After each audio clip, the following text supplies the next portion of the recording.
ಶಾಲೆಯಲ್ಲಿ ಹಿಜಾಬ್ ಧರಿಸಲು ಅನುಮತಿ ಕೋರಿ ವಿದ್ಯಾರ್ಥಿನಿಯೊಬ್ಬಳು ಸಲ್ಲಿಸಿದ್ದ ಅರ್ಜಿಯನ್ನ ಅಲಹಾಬಾದ್ ಹೈಕೋರ್ಟ್ ವಜಾಗೊಳಿಸಿದೆ. ಯಾವುದೇ ತಾರತಮ್ಯವಿಲ್ಲದೆ ಶಿಸ್ತು ಕಾಯ್ದುಕೊಳ್ಳಲು ಶಾಲೆ ಸಮವಸ್ತ್ರ ನಿರ್ಧರಿಸುವ ಹಕ್ಕು ಹೊಂದಿದೆ ಅಂತ ನ್ಯಾಯಾಲಯ ಹೇಳಿದೆ ಮತ್ತು ನಿಯಮವನ್ನ ವಿದ್ಯಾರ್ಥಿಗಳು ತಮ್ಮ ಇಚ್ಛೆಯಂತೆ ಬದಲಿಸಲು ಸಾಧ್ಯವಿಲ್ಲ ಅಂತ ಕೋರ್ಟ್ ಅಭಿಪ್ರಾಯಪಟ್ಟಿದೆ. ಉತ್ತರ ಪ್ರದೇಶದ ಪ್ರಯಾಗ್ರಾಜ್ನ ಖಾಸಗಿ ಶಾಲೆಯ ವಿದ್ಯಾರ್ಥಿನಿ ಈ ಅರ್ಜಿ ಸಲ್ಲಿಸಿದ್ರು. ಅವರು 6ನೇ ತರಗತಿಯಿಂದ 10ನೇ ತರಗತಿಯವರೆಗೆ ಹಿಜಾಬ್ ಧರಿಸಿ ಓದಿದ ಅದೇ ಶಾಲೆಯಲ್ಲಿ ಓದು ಮುಂದುವರಿಸಲು ಬಯಸಿದ್ರು. ಸಮವಸ್ತ್ರದ ಜೊತೆ ಹಿಜಾಬ್ ಧರಿಸೋದನ್ನ ಮುಂದುವರಿಸಲು ಅವಕಾಶ ನೀಡಬೇಕು ಅಂತ ಕೋರಿದ್ರು. ಹಿಜಾಬ್ ತನ್ನ ನಂಬಿಕೆಯ ಭಾಗವಾಗಿದೆ ಮತ್ತು ಅದನ್ನ ನಿಷೇಧ ಮಾಡೋದು ಸಮರ್ಥನೀಯವಲ್ಲ ಅಂತ ಹೇಳಿದ್ರು. ಮತ್ತೊಂದ್ ಕಡೆ ಹಿಜಾಬ್ ಶಾಲೆಯ ವಸ್ತ್ರ ಸಂಹಿತೆಯನ್ನ ಉಲ್ಲಂಘಿಸುತ್ತೆ ಅಂತ ಆಡಳಿತ ಮಂಡಳಿ ವಾದಿಸಿತು. ಅದೇ ಸಮುದಾಯದ ಇತರ ವಿದ್ಯಾರ್ಥಿಗಳು ಹಿಜಾಬ್ ಇಲ್ಲದೆ ವಸ್ತ್ರ ಸಂಹಿತೆ ಪಾಲಿಸುತ್ತಿದ್ದಾರೆ. ಇದನ್ನ ಅನುಮೋದಿಸೋದು ಶಾಲೆಯ ಆಡಳಿತದ ಮೇಲೆ ಪರಿಣಾಮ ಬೀರುತ್ತೆ ಅಂತ ವಾದಿಸಲಾಗಿತ್ತು. ಶಾಲೆ ಆಂತರಿಕ ಶಿಸ್ತು ಮತ್ತು ವಸ್ತ್ರ ಸಂಹಿತೆ ನಿರ್ಧರಿಸಲು ಸಂಪೂರ್ಣ ಸ್ವಾಯತ್ತತೆ ಹೊಂದಿದೆ ಅಂತ ಹೇಳಿತ್ತು. ನ್ಯಾಯಮೂರ್ತಿಗಳಾದ ಜೆ ಮುನೀರ್ ಮತ್ತು ಇಂದ್ರಜಿತ್ ಶುಕ್ಲಾ ಅವರನ್ನ ಒಳಗೊಂಡ ಅಲಹಾಬಾದ್ ಹೈಕೋರ್ಟ್ನ ವಿಭಾಗೀಯ ಪೀಠ ಆಗಸ್ಟ್ 21ರಂದು ನೀಡಿದ ಆದೇಶದಲ್ಲಿ ವಿದ್ಯಾರ್ಥಿನಿಯ ಎಲ್ಲ ವಾದಗಳನ್ನು ತಿರಸ್ಕರಿಸಲಾಯಿತು. ವಿದ್ಯಾರ್ಥಿನಿ ಹಿಜಾಬ್ ಅನ್ನ ಎಷ್ಟು ವರ್ಷ ಧರಿಸಿದ್ದಾಳೆ ಅನ್ನೋದು ಅದನ್ನ ಧರಿಸೋದನ್ನ ಮುಂದುವರಿಸಲು ಯಾವುದೇ ಕಾನೂನುಬದ್ಧ ಹಕ್ಕನ್ನ ನೀಡೋದಿಲ್ಲ ಅಂತ ನ್ಯಾಯಾಲಯ ಹೇಳಿದೆ. ಶಾಲೆ ಆರಂಭದಲ್ಲಿ ವಸ್ತ್ರ ಸಂಹಿತೆ ಜಾರಿಗೆ ತರಲು ವಿಫಲವಾಗಿದ್ದರ ಬಗ್ಗೆನೂ ಕೋರ್ಟ್ ಆಕ್ಷೇಪ ಎತ್ತಿದೆ.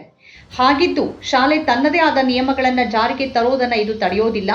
ಶಾಲೆಯ ಸಮವಸ್ತ್ರ ನೀತಿಯನ್ನ ವಿದ್ಯಾರ್ಥಿ ತನ್ನ ವೈಯಕ್ತಿಕ ಇಚ್ಛೆಯಂತೆ ಬದಲಿಸಲು ಸಾಧ್ಯವಿಲ್ಲ ಅಂತ ನ್ಯಾಯಾಲಯ ಸ್ಪಷ್ಟಪಡಿಸಿದೆ. ಈ ನಿರ್ಧಾರ ಸಂವಿಧಾನದ 25ನೇ ವಿಧಿಯ ಕಡ್ಡಾಯ ಧಾರ್ಮಿಕ ಆಚರಣೆಯ ಮಾನದಂಡವನ್ನ ಅವಲಂಬಿಸಿರುವ ನ್ಯಾಯಾಲಯದ ತೀರ್ಪುಗಳಿಗೆ ಅನುಗುಣವಾಗಿದೆ.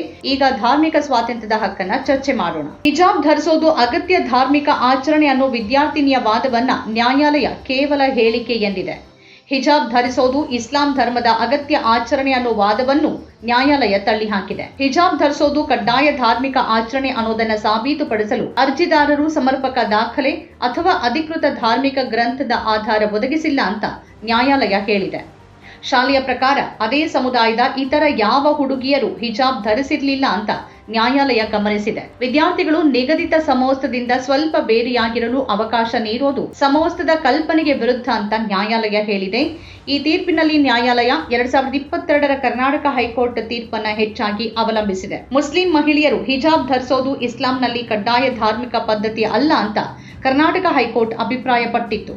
ಶಾಲೆಗಳಲ್ಲಿ ಸಮವಸ್ತ್ರ ಧರಿಸೋದು ಸಂವಿಧಾನದ 14, 15 ಮತ್ತು 19 ಅಥವಾ 21ನೇ ವಿಧಿಯ ಅಡಿಯಲ್ಲಿ ವಿದ್ಯಾರ್ಥಿಗಳ ಮೂಲಭೂತ ಹಕ್ಕುಗಳನ್ನು ಉಲ್ಲಂಘನೆ ಮಾಡುವುದಿಲ್ಲ ಅಂತ ನ್ಯಾಯಾಲಯ ಹೇಳಿತ್ತು. ಈ ವಿಷಯ ಅಕ್ಟೋಬರ್ 2022ರಲ್ಲಿ ಸುಪ್ರೀಂ ಕೋರ್ಟ್ ಅನ್ನು ತಲುಪಿತು. ಅಲ್ಲಿ 2 ನ್ಯಾಯಾಧೀಶರ ಪೀಠ ವಿಭಿನ್ನ ತೀರ್ಪು ನೀಡಿತು. ನ್ಯಾಯಮೂರ್ತಿ ಹೇಮಂತ್ ಗುಪ್ತಾ ಶಾಲೆಯ ಪರವಾಗಿ ವಾದಿಸಿದ್ರು. ಜಾತ್ಯತೀತ ಶಾಲೆಯಲ್ಲಿ ವಿದ್ಯಾರ್ಥಿ ಹಿಜಾಬ್ ಧರಿಸಲು ಹಕ್ಕನ್ನು ಪಡೆಯೋಕೆ ಸಾಧ್ಯವಿಲ್ಲ ಅಂತ ಹೇಳಿದ್ರು. ಸರ್ಕಾರಿ ಶಿಕ್ಷಣ ಸಂಸ್ಥೆಗಳ ವಿದ್ಯಾರ್ಥಿಗಳು ನಿಗದಿತ ಸಮವಸ್ತ್ರವನ್ನ ಅನುಸರಿಸಬೇಕು ಅಂತ ಅವರು ವಾದಿಸಿದ್ರು. ನ್ಯಾಯಮೂರ್ತಿ ಸುಧಾಂಶು ಧುರಿಯಾ ಹೈಕೋರ್ಟ್ ತೀರ್ಪನ್ನು ರದ್ದುಗೊಳಿಸಿ ಹಿಜಾಬ್ ಧರಿಸೋದು ವಿದ್ಯಾರ್ಥಿನಿಯರ ವೈಯಕ್ತಿಕ ಆಯ್ಕೆ ಮತ್ತು ಮೂಲಭೂತ ಹಕ್ಕುಗಳಿಗೆ ಸೇರಿದೆ ಅಂತ ಹೇಳಿದ್ರು. 2 ಸುಪ್ರೀಂ ಕೋರ್ಟ್ ನ್ಯಾಯಾಧೀಶರ ಭಿನ್ನ ಅಭಿಪ್ರಾಯದ ಕಾರಣ ಈ ವಿಷಯವನ್ನ ಭಾರತದ ಮುಖ್ಯ ನ್ಯಾಯಮೂರ್ತಿಯವರಿಗೆ ದೊಡ್ಡ ಪೀಠ ರಚನೆಗಾಗಿ ಉಲ್ಲೇಖಿಸಲಾಯಿತು ಮತ್ತು ಅಲ್ಲಿ ಅದು ಬಾಕಿ ಉಳಿದಿದೆ. ಸುಪ್ರೀಂ ಕೋರ್ಟ್ನ ಅಂತಿಮ ತೀರ್ಪು ಇನ್ನೂ ಬಾರದೇ ಇರುವಾಗ ಅಲಹಾಬಾದ್ ಹೈಕೋರ್ಟ್ ಕರ್ನಾಟಕ ತೀರ್ಪನ್ನು ಮುಖ್ಯವಾಗಿ ಪರಿಗಣಿಸಿದೆ. ಇದಲ್ಲದೆ 2022ರ ಬಾಂಬೆ ಹೈಕೋರ್ಟ್ ತೀರ್ಪನ್ನು ಕೂಡ ನ್ಯಾಯಾಲಯ ಉಲ್ಲೇಖಿಸಿದೆ. ಅದು ವಿದ್ಯಾರ್ಥಿಗಳು ಹಿಜಾಬ್ ಇಲ್ಲದೆ ಬರಬೇಕು ಅಂತ ಕಡ್ಡಾಯಗೊಳಿಸೋದು 25ನೇ ವಿಧಿಯ ಉಲ್ಲಂಘನೆ ಅಲ್ಲ ಅಂತ ಹೇಳಿದೆ. 2018ರ ಕೇರಳ ಹೈಕೋರ್ಟ್ ತೀರ್ಪನ್ನು ಕೂಡ ಇದು ಉಲ್ಲೇಖಿಸಿದೆ. ಅದು ಹಿಜಾಬ್ಗೆ ಅನುಮತಿ ನೀಡೋದು ಸಂಪೂರ್ಣವಾಗಿ ಸಂಸ್ಥೆಯ ಅಧಿಕಾರ ವ್ಯಾಪ್ತಿಯಲ್ಲಿದೆ ಮತ್ತು ಅಂತಹ ವಿನಂತಿಯನ್ನು ಪರಿಗಣಿಸುವಂತೆ ನ್ಯಾಯಾಲಯ ನಿರ್ದೇಶಿಸಲು ಸಾಧ್ಯವಿಲ್ಲ ಅಂತ ಹೇಳಿದೆ. ನಮ್ಮ ಕಾರ್ಯಕ್ರಮಗಳನ್ನು ನೀವು ನೋಡ್ತಾ ಇದ್ರೆ ನಮ್ಮ ಚಾನೆಲ್ ಅನ್ನ ಸಬ್ಸ್ಕ್ರೈಬ್ ಮಾಡಿ, ಪಕ್ಕದ ಬೆಲ್ ಐಕಾನ್ ಒತ್ತಿ ನಮ್ಮನ್ನ ಬೆಂಬಲಿಸಿ. ಹಾಗೆ ನಮ್ಮ ಕಾರ್ಯಕ್ರಮಗಳನ್ನ ಲೈಕ್ ಮಾಡಿ, ಕಮೆಂಟ್ ಮಾಡಿ, ಅದನ್ನ ಬೇರೆಯವರಿಗೂ ವಾಟ್ಸ್ಆಪ್ ಮೂಲಕ ಶೇರ್ ಮಾಡಿ. ನೀವು ಹೀಗೆ ಮಾಡಿದಾಗ ನಮ್ಮ ಚಾನೆಲ್ ಮತ್ತಷ್ಟು ಜನರಿಗೆ ತಲುಪಲು ನೀವು ನಮ್ಮೊಂದಿಗೆ ಸಹಕರಿಸಿದ ಹಾಗಾಗುತ್ತೆ. ಇದು ನೀವು ಯಾವುದೇ ಖರ್ಚಿಲ್ಲದೆ ಕೆಲವೇ ಸೆಕೆಂಡುಗಳಲ್ಲಿ ನೀಡಬಹುದಾದ ಸಹಕಾರ. ಧನ್ಯವಾದಗಳು.